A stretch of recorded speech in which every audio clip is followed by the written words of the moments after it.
사도신경으로 우리의 신앙을 고백하겠습니다. 나는 전능하신 아버지 하나님 천지의 창조주를 믿습니다. 나는 그의 유일하신 아들 우리 주 예수 그리스도를 믿습니다. 그는 성령으로 잉태되어 동정녀 마리아에게서 나시고 본디오 빌라도에게 고난을 받아 십자가에 못 박혀 죽으시고 장사된 지 사흘 만에 죽은 자 가운데서 다시 살아나셨으며 하늘에 오르시어 전능하신 아버지 하나님 우편에 앉아 계시다가 거기로부터 살아있는 자와 죽은 자를 심판하러 오십니다. 나는 성령을 믿으며 거룩한 공교회와 성도의 교제와 죄를 용서받는 것과 몸의 부활과 영생을 믿습니다. 아멘. 찬송가 91장 찬양 드리겠습니다.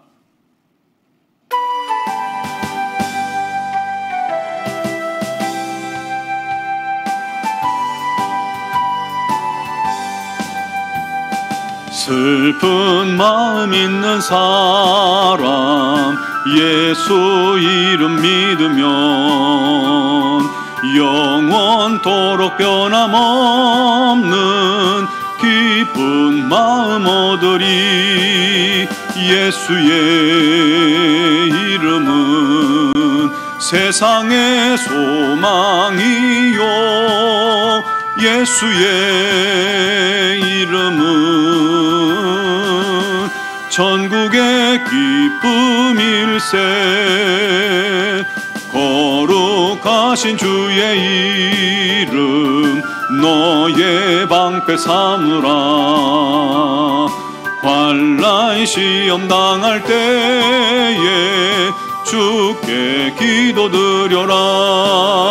예수의 이름은 세상의 소망이요 예수의 이름은 천국의 기쁨일세. 존귀하신 주의 이름 우리 기쁨 되도다. 주의 품에 안길 때에 기뻐 찬송 부르리. 예수의 이름은 세상의 소망이요 예수의 이름은 천국의 기쁨일세. 우리 갈 길 다 간 후에 보좌 앞에 나가 왕의 왕께 경배하며 멸류관을 드리리. 예수의 이름은 세상의 소망이요 예수의 이름은 천국의 기쁨일세. 아멘.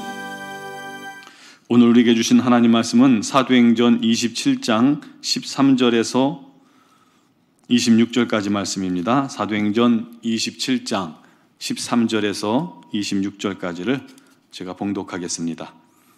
남풍이 순하게 불매 그들이 뜻을 이룬 줄 알고 닻을 감아 그레데 해변을 끼고 항해하더니 얼마 안 되어 섬 가운데로부터 유라굴로라는 광풍이 크게 일어나니 배가 밀려 바람을 맞추어 갈 수가 없어 가는 대로 두고 쫓겨가다가 가우다라는 작은 섬 아래로 지나 간신히 거루를 잡아 끌어올리고 줄을 가지고 선체를 둘러감고 스르디스에 걸릴까 두려워하여 연장을 내리고 그냥 쫓겨가더니 우리가 풍랑으로 심히 애쓰다가 이튿날 사공들이 짐을 바다에 풀어버리고 사흘째 되는 날에 배의 기구를 그들의 손으로 내버리니라. 여러 날 동안 해도 별도 보이지 아니하고 큰 풍랑이 그대로 있음에 구원의 여망마저 없어졌더라. 여러 사람이 오래 먹지 못하였음에 바울이 가운데 서서 말하되 여러분이여 내 말을 듣고 그레데에서 떠나지 아니하여 이 타격과 손상을 면하였더라면 좋을 뻔하였느니라. 내가 너희를 권하노니 이제는 안심하라. 너희 중 아무도 생명에는 아무런 손상이 없겠고 오직 배뿐이리라. 내가 속한 바 곧 내가 섬기는 하나님의 사자가 어젯밤에 내 곁에 서서 말하되 바울아 두려워하지 말라. 네가 가이사 앞에 서야 하겠고 또 하나님께서 너와 함께 항해하는 자를 다 내게 주셨다 하였으니 그러므로 여러분이여 안심하라. 나는 내게 말씀하신 그대로 되리라고 하나님을 믿노라. 그런즉 우리가 반드시 한 섬에 걸리리라 하더라. 아멘. 감리교의 창시자인 요한 웨슬레가 미국으로 건너가려고 탄 배가 항해 중에 그만 심한 폭풍우를 만났습니다. 웨슬레는 그 폭풍 속에서 죽음의 공포를 맛보았고 또 죽지 않기 위해 안달을 했습니다. 세 번째 폭풍이 만났을 때 배 안은 공포와 또 비명으로 아수라장이 되어 있었습니다. 그런데 그 사람들 사이를 헤집고 다니면서 겸손하게 그들을 섬기고 봉사하고 돕는 사람들이 있더라는 거예요.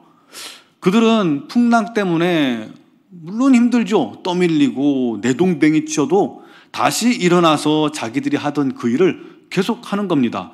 그들 입에서는 불평이나 원망이나 두려움이 전혀 보이지 않았습니다. 그들이 한자리에 모여서 예배를 드릴 때 큰 돛대가 부러져 가지고 산산조각 나고 가판 사이로 그것이 쏟아져 내리고 큰 파도가 삼킬듯이 몰아치는데 배 안은 비명소리가 가득했습니다. 그런데도 그들은 모여서 전혀 주변 상황과 맞지 않게 조용히 시편을 낭송하더라는 거예요. 너무 그 모습이 평안해서 웨슬레가 그들에게 가서 묻습니다. 당신들은 두렵지 않습니까? 그랬더니 아니요. 하나님께 감사할 따름입니다. 우리는 죽음을 두려워하지 않습니다. 하더라는 거예요. 그들은 독일 경건주의를 따르는 모라비안 교도들이었습니다.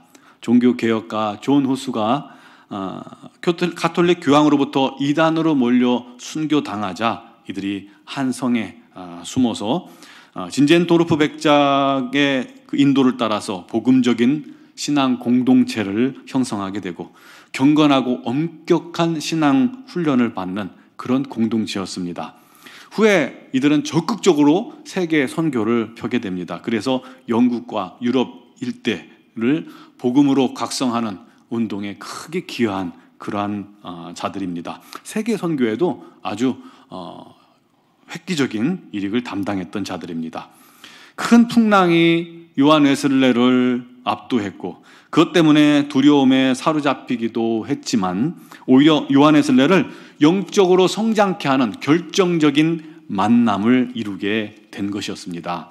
그들로부터 시작된 요한 웨슬레의 각성과 성령 충만으로 영국 전체가 변화되는 부흥운동이 일어나게 된 것이죠. 결국 풍랑은 하나님의 섭리요 또 인도하심의 도구였던 것입니다.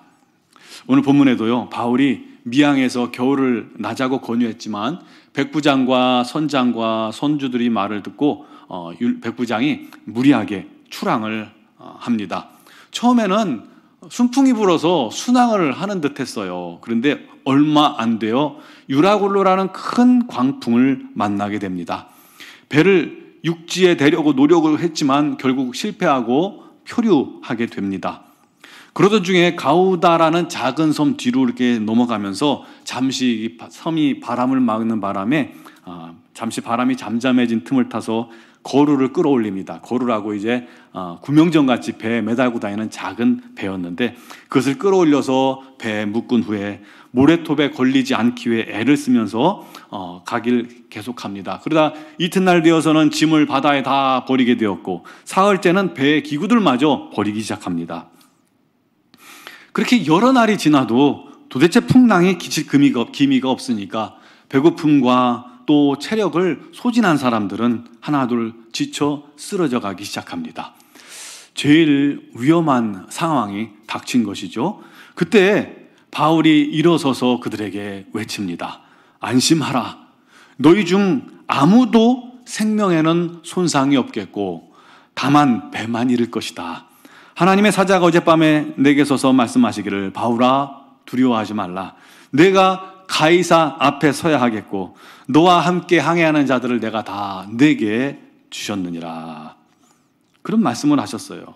그러므로 여러분 안심하십시오. 나는 내게 말씀하신 그대로 되리라고 하나님을 믿습니다. 그런즉 우리가 반드시 한 섬에 걸릴 겁니다 라고 바울이 서서 그들에게 그렇게 얘기한 겁니다. 이들이 바울의 말을 안 듣고 출발할 때부터 불안하더니 결국 이런 사단이 나게 된 것이죠. 그런데 여러분, 이 바울이 탔는데도 불구하고 풍랑이 일어났습니다. 그것도 하나님께서 나름대로 인도하셔서 가는 길 아닙니까? 그런데도 그런 위기를 만났다는 게 조금 이상하게 생각되지 않나요? 하나님의 뜻을 반대로 역행해서 풍랑 만나고 또 큰 물고기에 먹힌 요나가 아닙니다. 하나님 뜻 안에 있는데도 불구하고 이런 일을 만난 거예요. 하지만요, 또 그 또한 하나님의 손 안에 있는 것입니다. 예수님께서 타신 배도요, 풍랑을 만났습니다. 또 예수께서 너희가 먼저 바다를 건너편으로 가라 명령하셔서 제자들이 자기들끼리만 배를 타고 건너는 중에서도 거기서도 제자들도 유라굴로라는 광풍을 만난 적도 있습니다. 우리 그리스도인들이요, 주님의 뜻에 순종하는 삶을 살지라도 언제든지 삶에서 광풍을 만나고 또 위기에 빠질 수도 있다는 사실입니다. 그 풍랑이 어떨 때는 너무나도 혹독해서 살 소망을 잃을 정도일 수도 있습니다. 하지만 여러분 기억해야 합니다. 이 모든 것은 다 하나님의 손 안에 있다는 것을 말입니다. 주님이 타신 배에 어마어마한 풍랑이 불어닥쳤지만 그 풍랑을 주님께서 잠잠케 하심으로 사람들이 주님을 경외하게 시작했고, 제자들의 배가 침몰하기 직전에 주님께서 물 위로 직접 걸어가셔서 그 배를 꾸짖고 잠잠케 하심으로, 바람과 파도를 꾸짖어 잠잠케 하심으로 제자들의 믿음이 한계를 극복할 수 있었던 것입니다. 그렇듯이 바울이 탄 배가 풍랑을 만났지만 그 속에서 배에 탄 276명을 하나님께서 바울에게 주셨습니다. 그 배의 리더십이 바뀐 거예요. 더 이상 율리오도 아니고 선장도 아닙니다. 바울이었습니다. 이제부터 바울은 더 이상 죄수가 아니라 그 배의 정신적, 영적 리더가 됩니다. 그들이 바울의 말을 통해서 큰 위로를 얻고 소망을 얻고 위기를 극복하기 시작하고 있는 겁니다. 그들에게 바울이 말했죠. 그런즉 우리가 반드시 한 섬에 걸리리라. 왜냐하면 그곳에 걸려야 생명을 구원받기 때문입니다. 풍랑 만난 모든 사람들이 반드시 걸려야 살 수 있는 그 한 섬, 그것은 곧 예수님을 상징하는 것이겠죠. 믿음으로 우리가 그 섬에 걸릴 때에 생명을 얻습니다. 사랑하는 성도 여러분, 여러분은 지금 어떤 풍랑을 만나셨습니까? 어떤 광풍이 여러분을 힘들게 하고 계십니까? 죄를 지어서 그런 것도 아닙니다. 잘못해서 그런 것도 아닙니다. 환경이 우리를 그렇게 힘들게 할 때가 많습니다. 지금도 우리는 코로나19라는 정말 견뎌내기 힘든 광풍에 사로잡혀 있습니다. 그것이 우리 삶의 유라굴로입니다. 사람들이 지금 거의 인내심이 한계에 도달했죠. 그래서 희생양을 찾고 있고 그들에게 비난을 퍼붓고 있습니다. 그게 지금 교회가 되어서 너무나도 안타깝지만 여러분 염려하지 마세요. 하나님은 우리들을 밑바닥으로 이렇게 끌어내리신 후에 반드시 그곳에 다시금 손을 내밀어 구원해 주시기 때문입니다. 이제 교회가 나라와 민족을 위해 믿음으로 기도할 때에 우리도 이 나라도 한 섬에 걸리게 될 것입니다. 여러분들도 한 섬에 걸리게 될 것입니다. 곧 예수 그리스도의 구원의 인도하심이 가까이에 있을 것입니다. 그러므로 두려워하지 말고 안심하고 이럴 때 더 확실한 믿음으로 주님 앞에 나아가 기도하시길 바랍니다. 아울러 지금 미얀마가 군사 쿠데타로 말미암아 혼란에 빠져 있습니다. 그곳에 우리 선교사님들 선교센터가 있죠. 그들을 위해서 우리 특별히 더 기도해 주시기 바랍니다. 지금 현재 전화도 끊기고 인터넷도 끊겼습니다. 위험해서 바깥에 나가지 못하고 지금 선교센터 안에 계실 겁니다. 안전하게 이 상황이 정리되고 또 그 속에서도 주님의 놀라운 뜻을 발견하고 또 복음을 전할 수 있는 길을 열어달라고 우리 하나님께 오늘 또 기도하실 때 기도하길 바랍니다. 함께 기도하겠습니다. 사랑하시는 아버지 하나님, 우리는 부족하고 연약하나 그리고 또한 우리 삶 속에서 많은 풍랑과 광풍을 만나지만 우리 주님만을 바라보고 주님만을 의지할 때에 주님께서 반드시 그의 손을 붙잡아 이끌어 주실 줄 믿습니다. 예수 그리스도 그 섬에 우리가 걸리게 될 줄로 믿습니다. 아버지 하나님, 오늘도 사랑하는 주의 자녀들 믿음으로 주 앞에 기도할 때 주님께서 능력으로 이끌어 주시고 합력하여 선으로 바꾸어 주시옵고 이 나라의 민족도 주님께서 불쌍히 여기시고 긍휼히 여기사 속히 이 고통 속에서 이겨나가게 하여 주시옵소서. 미얀마 양군 한중앙교회를 기억하시며 김은경 보만균 선교사님, 또 이선희 양은순 선교사님, 아버지 하나님께서 능력과 권능의 손으로 보호하여 주시기를 간절히 원합니다. 그 사회가 쿠데타로 말미암아 혼돈 속에 빠졌습니다. 우리 하나님 주님께서 능력과 권능으로 보호하셔서 안전하게 지켜주시고 그 속에서도 오히려 갈급한 심령들이 주 앞에 돌아오는 은혜가 있게 하여 주시옵소서. 오늘 이 새벽에도 여러 가지 문제를 가지고 또 가정의 풍랑을 가지고 주 앞에 나올 때 우리 하나님께서 그 풍랑을 잠잠케 하시고 주 예수 그리스도에게 그 가정이 걸려 아버지 구원을 얻게 하여 주시옵소서. 오늘도 함께 하신 주님께 영광을 돌리었고 예수님의 이름으로 기도 드리옵나이다. 아멘.